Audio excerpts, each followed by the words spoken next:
तो इस सैलानी की यात्रा में झूले वाले का तो बहुत खतरनाक लॉस हुआ। तो कैसे और क्यों हुआ चलो देखते हैं वीडियो में। तो अस्सलाम वालेकुम, welcome to my mini blog. तो मैं आ जाता हूँ सैलानी के मेले में। तो मेरे साथ में उज्जू और सैफ भी थे। तो हमारी एंट्री हो जाती है मेले में, और मेले में आके हमने देखा, मेले में एंट्री करने के बाद में मैंने आजू बाजू देखा तो लोग तो कुछ भी नहीं बैठे हुए थे, और ये झूले जो है तो ये खाली ही फिर रहे थे, क्योंकि इसमें एक भी कस्टमर बैठे हुआ ही नहीं था। यहाँ पर आके तो ये झूले वालों का तो पूरा लॉस हो गया यार इस साल, क्योंकि इस साल में रमजान में आ गया था सैलानी बाबा का सद्दल भी और उर्स भी। देख सकते हैं यहाँ पर बहुत काफी कम झूले आए थे यहाँ पर झूलने के लिए, और बच्चे भी कुछ भी नहीं थे और पब्लिक भी नहीं थी इतनी। तो आप देख सकते हैं आधे झूले चालू थे और आधे झूले नहीं थे। फिर वहाँ से हम देखते हैं आजू बाजू देखने के बाद में निकल जाते हैं आगे। तो आगे निकलने के बाद में हमारे दोस्ताने मिल जाते हैं, उनको मिलने के बाद में हम आ जाते हैं आगे। ये मौत का कुआं, लड़की चलाएंगी बुलेट और लड़के जाएंगे घर को। मैंने नहीं बोला, एक मौत के कुएं वाले ने बोला। फिर आगे आके देखे हमने तो ये झूले का पूरा लॉस हो गया था, क्योंकि बना ही नहीं था। फिर वहाँ से आगे हम आगे, और हमने यहाँ पर ले लिया एक चैलेंज बोले तो हमारे पास थे ये 20 रुपये में 4 रिंगा मिल रहे थे हमें।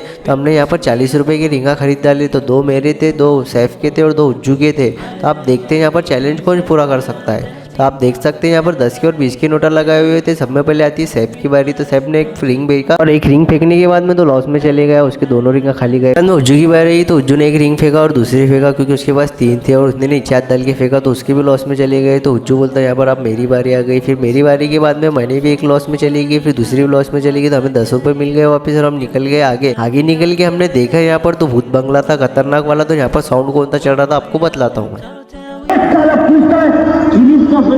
गाने से तो पूरा भारत तंगाए हुआ है। तो ये तंगाने की वजह से हम निकल गए आगे, और यहाँ पर रेल चल रही थी खाली, क्योंकि झूले वाले पूरे लॉस में चल रहे थे और रेल भी चल रही थी खाली। फिर हम आगे आ गए, तो आगे हमको दिख गया जेसीबी। तो उज्जू मांगने को लग गया, भैया हमको जेसीबी फुकट में दे दो। तो भैया ने उसको हकाल दी और बोले तू भी फुकट में निकल जाए यहाँ से। फिर हम आगे आए, बोले मुझे छोटे छोटे चूड़ा खरीदना है। बोले काय के लिए, चलो घर को। तो फिर हम निकल गए घर पे। फिर मिलते हैं अपन नेक्स्ट वीडियो में। फिर इस वीडियो के वास्ते एक लाइक और एक सब्सक्राइब जरूर कर लो यार, फॉलो भी कर लो यार तुम्हारे भाई को।